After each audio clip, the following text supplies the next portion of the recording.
haweenkan waxay ka adeeganayaan goobtan ganacsi ee lagu iibiyo qudaarta noocyadeeda kala duwan oo isbedel ku yimid qiimaha la kala siisto. Faa'iiso Cali waxay ka ganacsataa qudaarta, waxay inoogu waramaysaa isbedelka qiimo ee qudaarta. Sacwa qudrad wax badan ay iska bedeleen taasoo u sabab ee tahay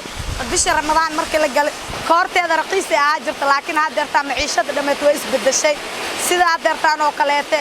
qaraho kaleete marka hore raqiis oo ahay hadda qaali oo noqday qiimada basasha kala hadda kiilada waxa gadeena $1 hadda waxa la gadooyaa 20,000 farqi weyn ah u dhaxeeyo barandhada kaleete waxa la gadaa kiilada $1 20,000 hadda waxa la gadooyaa 34,000 wax badan ah u dhaxeeyo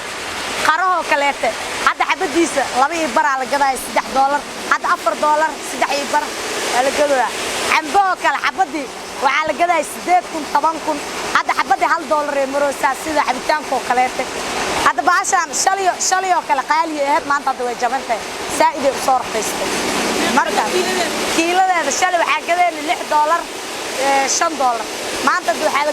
la gadooyaa kiiladeeda $3 $2 2 bar hadba sida loo heli karo qiimo kororka ku yimaada ayaan ahayn mid raalgeliya dadka balse waxa hurweyto ku ah qudaarta oo laga maarmaan u ah iidaanka raashinka waxay rajaynayaan inay halkeedii ku soo laabato isbedelka ku yimaada qudaarta ayay sheegaysaa Faa'iiso inay sabab u tahay halka ay ka timaado maya beerihi qaali ka tahay ilaa roob doo imaado dhulkii wixii dhamaay sida qudaarta loogu soo saar maciishadu way adag tahay wixii dhamaay marka waxay keenay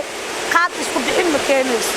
saasay u kala kacday mideeda kale soon ahaantan waa loo yeelaa soonka markay tahay badeecada meesha laga soo qaaday isbedel weyn ee kan anaga markay qaali tahay faa'iido fiican helnaa markay raqiis tahay dadku way bahdilaan